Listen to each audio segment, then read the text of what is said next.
Pessoal, tudo bem? Estamos aqui com o pastor Itamar, nesse novo podcast que nós estamos lançando aqui no nosso Deus Não Está Morto. A partir de hoje, nós vamos ter podcasts falando de vários temas cristãos, né, da atualidade. Temas que as pessoas estão com dúvidas, temas que as pessoas querem aprender mais de Jesus, mas estão com dificuldade. E a gente está aqui para hoje ter uma conversa, né? Você que tem dúvidas, principalmente sobre oração, eu espero que com esse podcast essas dúvidas sejam todas resolvidas. E você aprenda como fazer, sabe? Como crescer no Senhor.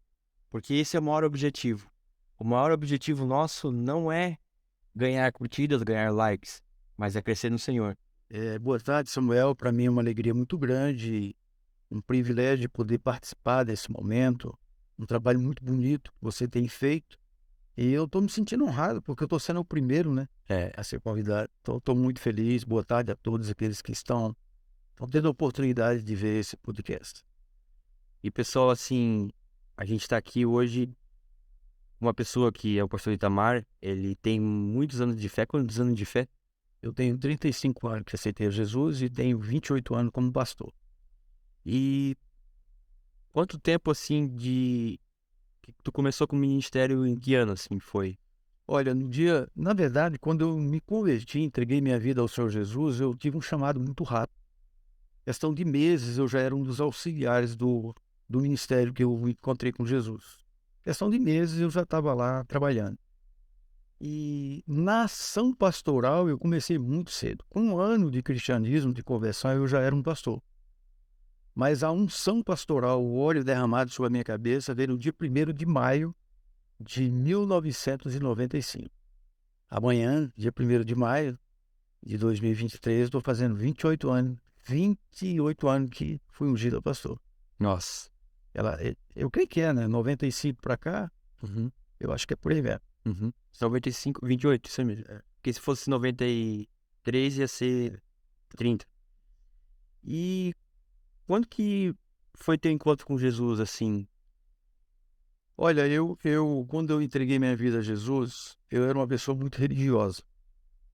Eu não tinha experiência pessoal nenhuma com Deus. Eu era muito fiel às minhas origens denominacionais e religiosas.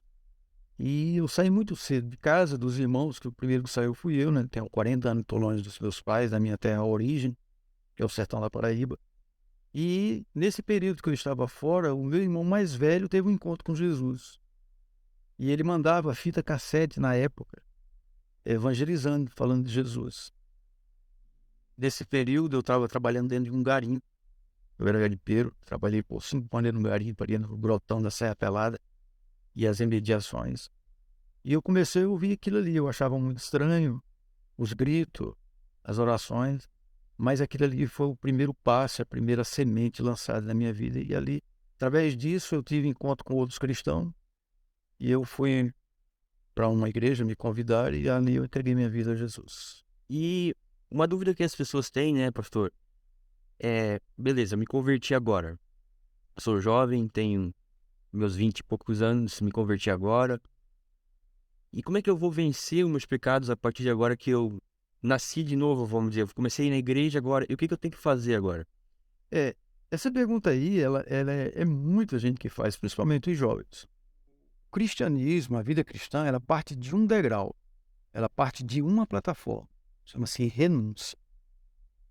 Então, para a gente ter a vida eterna, vários textos explicam, tem um mais conhecido que a Bíblia fala que o céu ele é tomado à força.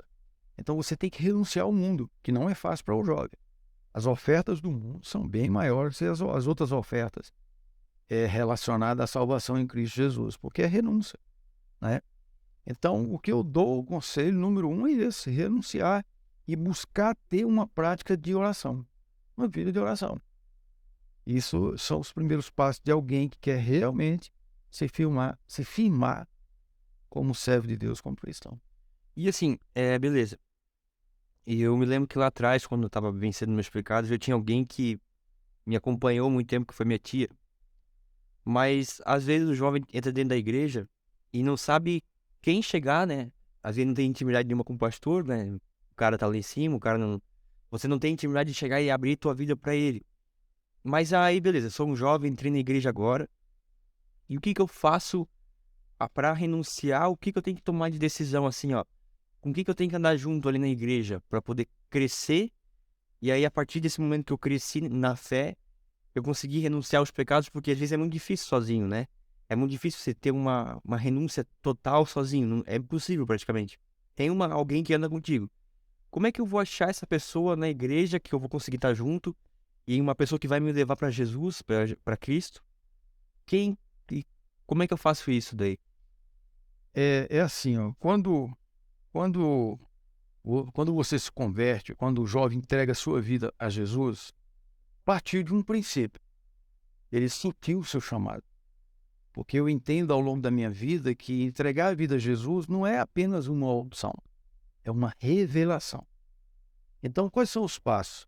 Você se identificou naquele lugar. E ali você vai viver uma vida de comunhão. É o que está no Salmo 133. E através da comunhão, você vai sentindo a necessidade do envolvimento. Na igreja, ela tem três tipos de pessoas, um grupo de três pessoas. Grupo de pessoas são ovelhas, discípulos e multidão. O multidão é aquele que apenas quer ir lá. Ele não se envolve em nada. Chega lá, participa do culto e está lá e depois vai embora. Certo? Ovelha é aquela que vai sempre, mas está sempre com fome, querendo aprender mais. É aquela que reclama, é aquela que diz eu não gostei, é aquela que diz eu gostei. É ovelha. E o discípulo é aquele que está pronto a servir, para andar junto com a liderança. Então, assim, ó, os primeiros passos que tem que dar é gerar relacionamento.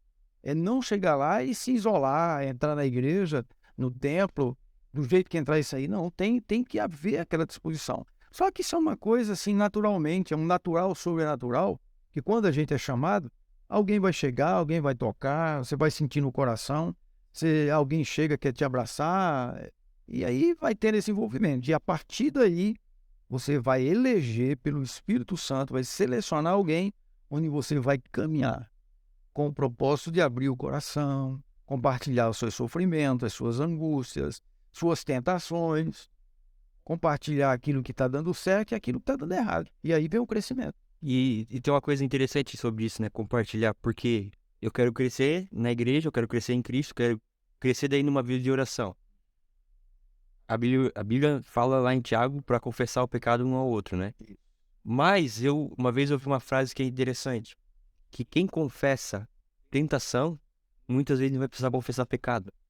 Então, se eu tenho uma prática de confessar, de ter alguém que está ali comigo me cuidando da minha vida, e essa pessoa tá junto comigo mesmo, eu não vou precisar lá na frente confessar um pecado se eu já tenho a pessoa que já está me discipulando sempre, me ajudando, me levando a Jesus, porque o discipulado ele não é levar a pessoa para mim, ou ele fazer um discípulo para ele, ou eu fazer um discípulo para mim.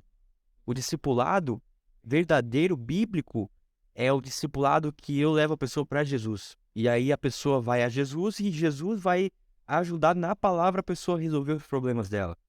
Só que como que a gente faz isso? Abrindo o jogo um com o outro, né? E além de ter uma pessoa do nosso lado, a gente tem essa parte que é muito importante, que é até o tema de hoje. Que é até o tema de hoje. Que é a questão de orar, né? O pastor Itamar aqui, ele tem uma vida de oração há muito tempo, né? Ele tem muitos testemunhos dessa parte de oração aí. E, pastor, por que orar? Quando você entrega a sua vida para Jesus, você, a partir de então, você tem que buscar um relacionamento com o teu Deus, com o teu Senhor. Porque a quem você chama de Senhor é o seu dono. Então, se Jesus Cristo passou a ser seu Senhor, ele é seu dono. E para que você tenha uma boa simetria, uma boa caminhada, vamos dizer assim, uma conexão maior com ele, só funciona através da oração. Porque a oração é um diálogo. É daqui para lá e de lá para cá. Então, todas as vezes que você se prontifica a ter uma vida de oração, significa que você está conversando com o Senhor. Você está tendo um diálogo com Jesus. E quantos homens de Deus venceram todo tipo de tribulação, todo tipo de provação, porque orava. Davi, ele nunca tomou uma decisão, ele nunca saiu para uma guerra, sequer uma, sem antes orar ao Senhor. Continuando aqui, né? Então, a gente sabe da questão da oração, né? A gente sabe que é importante que Davi orou. Depois ali a gente vai ver que todos os profetas menores e maiores da Bíblia oraram. Depois, quando Jesus vem, quando João Batista vem, ele orou. Depois, quando Jesus vem, ele orou também. Depois, Paulo e toda a igreja primitiva orou, às vezes até debaixo da terra, porque eles eram perseguidos. Depois, todos os pais da igreja, todos eles lá, até a reforma protestante, todos oraram. Então, oração, daí beleza, eu tenho uma vida na igreja, eu tenho pessoas que estão perto de mim, e eu tenho que ter a oração para poder crescer no Senhor. É porque, é como eu estou falando, a oração, ela é um relacionamento. Você não consegue orar. Se você partiu do princípio que quer andar com alguém e esse alguém é Deus, porque, sabe, Samuel, e eu sempre falo uma coisa, você vê aí eu pregando, eu sempre falo, e é uma verdade. Quem somos nós? Nós somos um espírito. E quem é Deus? Deus é um espírito, criador dos céus e da terra. Então, se ele me fez espírito, ele quer ter um relacionamento comigo. E a única forma de você relacionar com Deus é através da oração. Querido Deus e Pai, Senhor meu Deus, é a forma de você se dirigir a Ele. Você vai gerar um relacionamento. E quantos momentos na minha vida,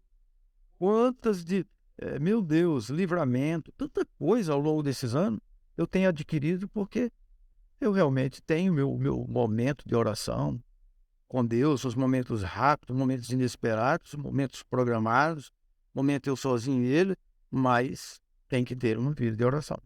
E é interessante. E é interessante que, assim, eu conheço o pastor Itamar de estar ali com eles na igreja, de ouvir, hoje do Jado, que é um grupo de amigos da igreja do Abel. Mas é interessante que ele foi um dos pastores que eu conheço que mais orou, assim, orou na igreja, de fazer oração e tudo mais. E qual que é a diferença de oração, de intercessão e de você orar, vamos dizer assim, que é intercessão também, mas é uma oração mais específica. E de intercessão, oração, e tem uma que é quando você vai impor a mão sobre as pessoas para que elas sejam curadas. Qual que seria mais ou menos a diferença dessas três tipos, assim? Basicamente, vamos trazer duas aí. A oração de intercessão. Podemos botar mais uma assim, a oração de intercessão, a oração de apresentação, entendeu? A oração de intercessão. Aquela oração de intercessão, nós temos, por exemplo, toda terça-feira nós temos 12 horas de oração. Aquela oração ela é diferente do mesmo dia, às 19h30, do círculo de oração. O círculo de oração é uma oração para orar momentaneamente, até com imposição de mão, para repreender as enfermidades. Alguém está enfermo, leva no círculo de oração. A oração de 12 horas, de 6 da manhã e 6 da tarde, são orações intercessórias. Eu, por exemplo, Samuel, eu tenho um grupo de pessoas, amigos, pessoas muito queridas, eu estou em torno de 50 a 52 pessoas, há muitos anos que eu oro. Então eu sou um intercessor deles. Eles sabem que eu oro por ele. Eu tenho irmãos, por exemplo, no Pará, onde eu morei 22 anos, até nos Estados Unidos, onde eu passei um período lá. Pessoas queridas que relacionei com eles quando estava no Brasil, pessoas que eu tenho um apreço e que eu oro por eles todos os dias. E não é só uma vez, não. Eu tenho a oração de intercessão da terça-feira e nessa oração de terça-feira, 12 horas, eu coloco a vida deles. Pessoas que, inclusive, me abençoam. Tem pessoas que eu precisando é só abrir a boca. Eles já estão ali, né? Então, eles sabem, eles conhecem o meu caráter e sabem que eu não por nada, nunca cobrei nada, misericórdia. Mas assim, se é algo que eu precisar, eu deixo eles livres. E eles se ajudam, né? Se eles quiserem me ajudar, eles ajudam. Uns todo mês me mandam alguma coisinha, outros não, mas não muda nada. Não muda mesmo, entendeu? Agora, são pessoas que me conhecem o meu caráter e eles me pedem. Tem algum problema? Eu até peço para eles, se for passar por isso, manda para mim. Aí eu oro pelo sobrinho, pelo tio, por alguém. Pastor, eu estou precisando que o senhor faça uma oração de intercessão pelo problema que meu filho vai passar, meu tio vai passar. E assim tem sido a minha vida de oração. Então essas diferenças entre a imposição de mão para curar, que lá em Marcos fala 16, né? aonde impor as mãos, as enfermidades sairão. E tem as orações intercessórias. Por exemplo, ali em Tiago 12, quando Tiago e Pedro foram levados presos, Tiago foi morto. Ele foi decapitado. Mas quando souberam e descobriram, começaram a orar por Pedro, Pedro teve livramento. Ali são orações de intercessão. E no momento hoje, que a gente vive no Brasil hoje, que aconteceu tudo isso, e a gente sabe que não foi por falta de orar, porque teve muita gente que orou no Brasil, né? E mesmo assim tá tendo essa questão de corrupção, a gente não vai entrar em detalhes aqui, mas você acha que hoje, aqui no Brasil, hoje, quando tu vê tudo que tá acontecendo hoje no Brasil, tu vê essa geração nova que tá vindo, tu acha que há um chamado de oração para o jovem de hoje, há um chamado de intercessão, principalmente com essas questões que estão acontecendo nas escolas, de essas ideologias novas que estão vindo, há um chamado, eu creio particularmente que há um chamado do jovem de hoje de estar orando pelas escolas, pelas instituições hoje, que carecem, né? Estão carecendo realmente de pessoas que oram, pessoas que estão ali orando, pedindo, Senhor, misericórdia, ajuda esse lugar. Sabe o que é, Samuel? É porque o conceito de cristianismo, com o passar das décadas, ele vai mudando. E, infelizmente, meu filho, eu vou falar uma coisa para você, que você é mais novo, eu já tenho essa idade, eu estou aí dentro dos meus 62 anos de idade. Com o passar do tempo, as gerações, como eu estou falando, ela vai mudando. E o cristianismo de hoje, principalmente quando se trata de oração, é um cristianismo mais raso. As reuniões sociais hoje, ela atrai mais o jovem do que uma reunião de oração, né? Então, seria um papel, porque homens novos como José, que foi até preso em calabouço com 17 anos de idade, a gente vê que são exemplos de homem que vivia de oração. Então, a geração de hoje, talvez não sabemos porquê, ou talvez saibamos, mas não vem a quem levantar críticas, mas mudou muito. Mudou muito. Antigamente, os cultos de jovem, eu vou falar da minha origem, né? A igreja que eu vim, todos os sábados, como até hoje os sábados, são as reuniões geralmente dos jovens, mas se o culto era 7h30, tinha que chegar às 6 horas para dobrar o joelho até às 7. E assim,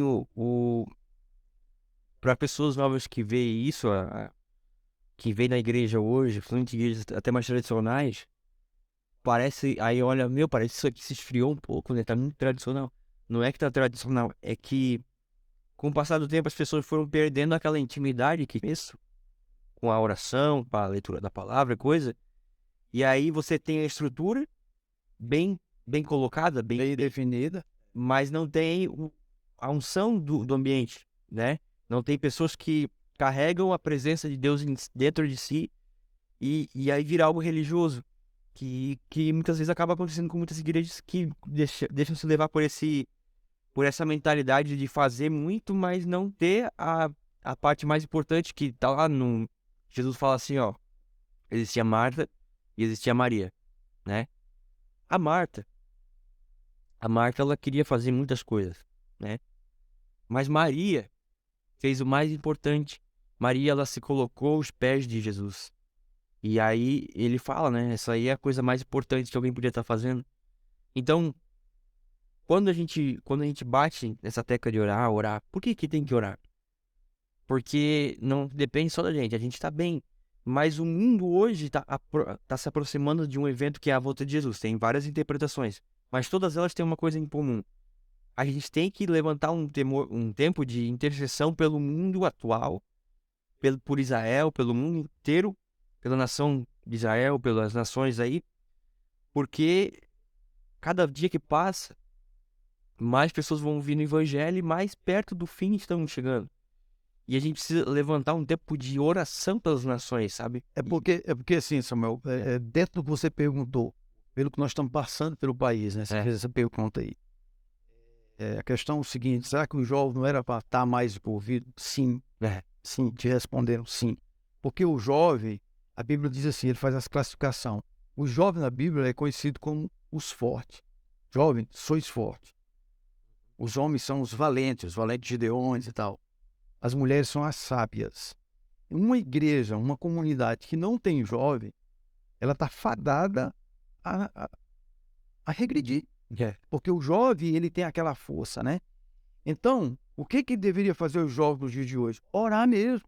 Levantar reuniões de oração pelo país, buscando o avivamento, entendeu? O entendimento do verdadeiro avivamento, que seria jovens realmente convertidos, comprometidos, jovem de leitura da palavra, jovem que jejuma.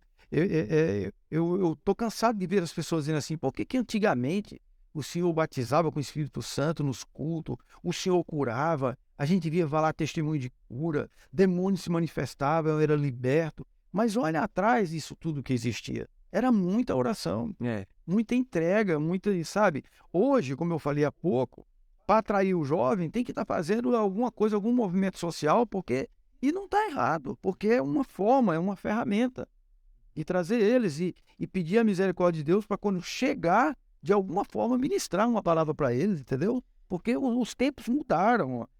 O jovem hoje tem uma aceleração diferente, tem uma Informação demais. informação demais, na linguagem atual a vibe é outra. É. E assim, e quem não cresceu, que tudo que a gente recebe hoje na igreja, quem não cresceu na intimidade, não permanece.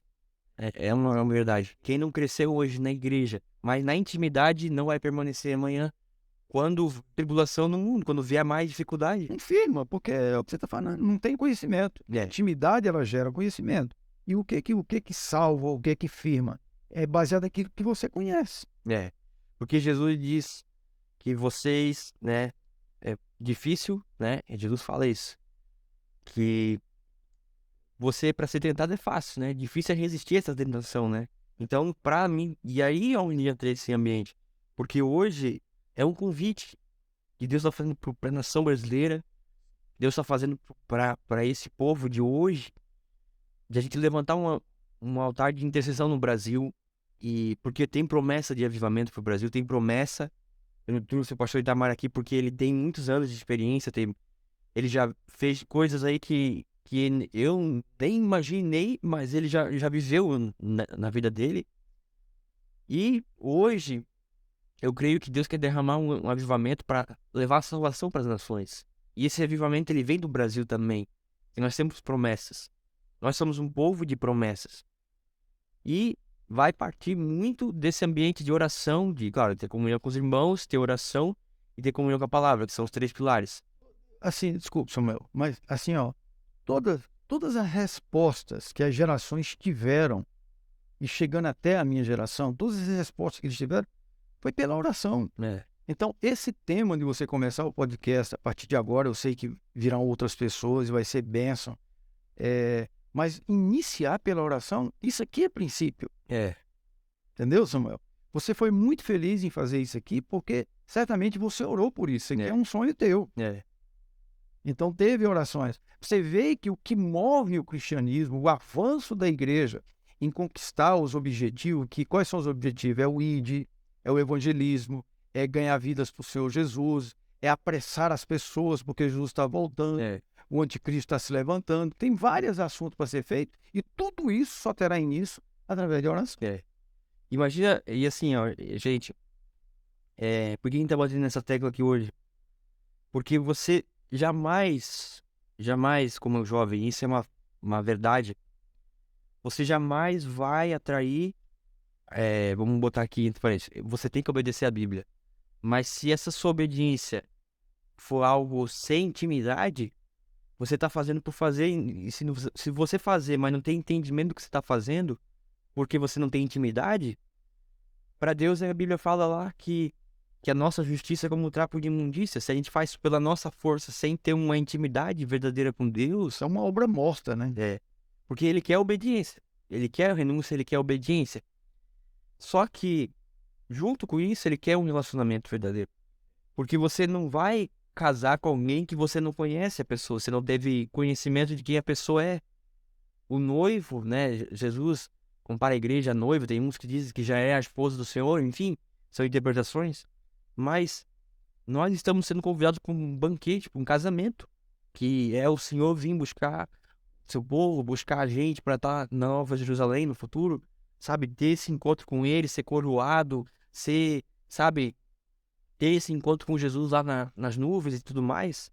Só que antes disso, existe uma preparação da igreja, né, a da noiva ou da esposa, que alguns chamam de esposa, outros falam que é a noiva, mas existe uma preparação hoje da igreja em oração, em jejum, em súplicas, em avivamento, que vai estar preparada em oração, e quando ele vier, essa noiva ela vai estar limpa, ela vai estar adornada, ela vai ser sem ruga, sem mancha. E como que ele vai fazer isso se não existe outro caminho que não seja Jesus? E não, mas dentro disso não existe outra fórmula que não seja através de ter intimidade com ele, porque só vai sobreviver aos dias que virão quem tiver isso aí bem forte dentro de si. Porque o mundo é do maligno. Mas por que tem nações que parece que não é do mundo? Parece que lá é uma bênção. Não é que parece que lá é uma bênção. É porque lá tiveram pessoas que oraram. Pessoas que buscaram a Deus de todo o entendimento, de todo o querer, assim, de toda, sabe, quiseram aquilo, oraram por aquilo. E aquela nação foi transformada. Pega o Billy Graham, pega os Estados Unidos inteiro e você vai entender o que eu tô falando. Mas, pastor, eu acho que isso é interessante pra gente convidar o jovem a estar orando. Pastor, o que foi assim, essas experiências que eu tive aqui foram as experiências que mais me marcaram a estar nesse lugar de oração. Então, eu tive algumas experiências fortes. Por exemplo, eu, como todo cidadão, se ele não depender de uma herança, ele nasce numa condição bem limitada, né? E a minha esposa, a Socorrinha, quando nós casamos, ela teve muita enfermidade. E ela tinha um problema muito sério de garganta. Essa foi uma das primeiras experiências que eu tive na oração. E ela, direto no antibiótico e as amígdalas inflamadas. E uma bela noite ela acordou com aquela febre alta e passando mal e tal. E eu falei assim, Senhor, se a oração é uma conversa com o Senhor, eu vou repreender isso aqui agora na minha esposa e ela vai ser curada. E assim eu me enchi de autoridade.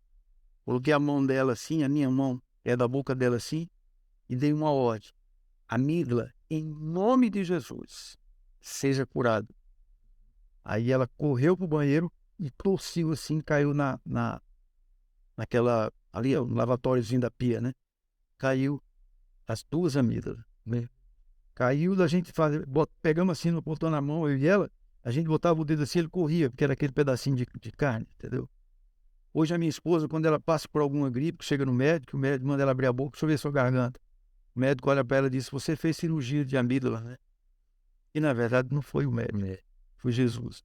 Então essa foi uma das grandes experiências que eu tive, entre outras, assim, imediatamente foge aqui, mas muitas experiências eu já tive de oração, que o Senhor, assim, fez com que eu crescesse, entendesse a necessidade de oração.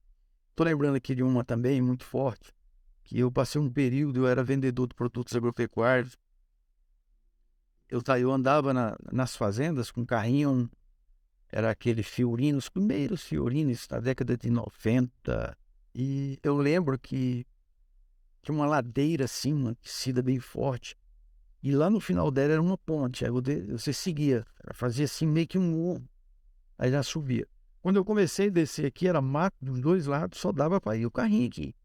Que eu comecei só eu, dirigindo o carro cheio de produtos veterinários, que eu olhei lá na ponte, tinha dois seres humanos, era na região do Baixo Amazonas, e ele estava com um facão, cada um muito grande, que vinha até aqui, estava com a mão em cima, os dois, na entrada da ponte. E nessa ponte ela tinha duas madeiras grandes, eu acho que era aquela castanha do Pará, que quando você chegava no carro, você tinha que descer, aprumar o carro para ele não cair, para você passar por cima. Quando eu fui aqui, que fui descendo com o carro, eu falei, pronto, esses pessoal vão me pegar, vão me matar, porque já tinha um histórico de pessoas que eles tinham matado por lá, né? Aí eu fiz a seguinte oração, falei, Senhor, eu te peço em nome de Jesus, porque eu estava convicto que eles iam me matar. Eu falei, eu te peço em nome de Jesus que o Senhor me segue, tira a minha visão, para eu não ver o que vai acontecer. E não tinha como dar ré, não tinha forma, eu tive que descer. Quando eu fiz essa oração, sim, descendo o carro, tinha parado um pouquinho, que eu levantei minha vista, eu não vi mais os dois lá. Nossa, eu não vi. Que eu olhei, que abri os olhos, que eu tinha feito a oração, que eu olhei e tinha sumido. Eu falei, eles devem ter corrido. Aí eu não tinha como, eu tinha que ir. Aí encostei o carro assim, o figurino, olhei, desci, olhei, estava os pneus em cima das rodas de madeira, voltei pro carro, comecei a dirigir. Quando eu estou no meio da ponte, que eu olho no retrovisor, tá os dois caras lá vindo na minha direção correndo. Ou seja, a oração que eu fiz era para mim não ver a minha morte, que o Senhor me cegasse, o Senhor cegou eles dois. O Senhor cegou eles dois. Outra determinada oportunidade, nós íamos para uma convenção no Rio de Janeiro, saindo do Pará, com 42 pastores. Nós íamos para uma convenção de pastor. E a esposa do pastor principal, ela passou mal. E ela precisava tomar um comprimido. Só que ela tinha um problema. Comprimido ela não engolia. Ela tinha que tomar com água. Ela tinha um problema que travava nela. E ao ponto dela perder fôlego. E quando buscou água lá, como nós estávamos próximos, chegando ali no Rio de Janeiro, era de noite isso. Nós fomos para essa convenção, só pastores.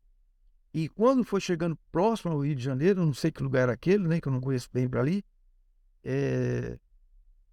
alguém disse assim, ó, tem um comprimido aqui assim, disse, esse aí mesmo que ela quer. Aliás, ela tinha um comprimido, ela queria água. E não tinha água. Você estava chegando próximo da viagem, já tinha secado todas as águas. Tinha um pequeno freezer no meio do ônibus, que estava cheio de garrafas de PET de 2 litros, tinha umas 5 ou 6 que se enchia ela, para a gente beber na viagem. Quando secava na estrada, a gente parava e enchia. Aí o pessoal, não tem nenhuma gota d'água aqui. Levantou as 5, sem a tampa assim, sem água. E ela passando muito mal mesmo. Aí nós oramos, mas não passou, confesso que não passou. E de repente o Espírito Santo falou comigo assim, ora pela garrafa para encher de água. Olha que loucura. Aí, aquilo ali eu recebi com uma fé tão forte que eu não pedi a garrafa para encher d'água. Eu coloquei a mão no freezer e virei assim, vê que eu estou aqui, como se eu estivesse numa poltrona. Coloquei a mão no freezer e falei assim, em nome de Jesus, que haja água nessa garrafa. Aí eu falei pro irmão que estava em pé, pega essa garrafa que está cheia lá. Aí ele levantou a tampa, que olhou, estava cheia, e olha o detalhe, fechada. Nossa, 2 litros d'água. Poder da oração. Pessoal, o pastor Itamar, então, tá aqui conosco. E era isso que ele tinha para falar hoje, né? E ele vai encerrar aqui com vocês, ele vai falar algumas coisas com vocês. E eu vou passar a palavra para ele agora. E espero que estejam gostando aí do primeiro podcast. E que Deus possa fazer você levar esse podcast aí para o máximo de pessoas que precisam ouvir isso. E que não seja eu exaltado, nem ele, mas Jesus Cristo para nossa vida, sabe? Que esse de coração abençoe a sua vida e abençoe as nações da terra e abale as nações com a palavra de Deus sendo pregada. Então, eu vou passar a palavra para ele agora e ele vai fazer o encerramento aqui do podcast. Samuel, eu quero agradecer primeiramente a Deus pelo privilégio de, em tão pouco tempo, poder compartilhar alguma coisa da minha vida, né, desses anos todos. Eu sei que o tempo é curto, nós teríamos aqui até um dia inteiro para contar, para compartilhar tanta coisa. Mas eu quero agradecer e espero que Deus possa edificar a sua fé, fortalecer sua fé. E como o próprio Samuel falou, passe para alguém esse podcast. Alguém precisa saber que é através da oração. A Bíblia diz que tudo aquilo que nós pedimos de oração, em nome de Jesus, crendo, nós receberemos. Que Deus lhe abençoe.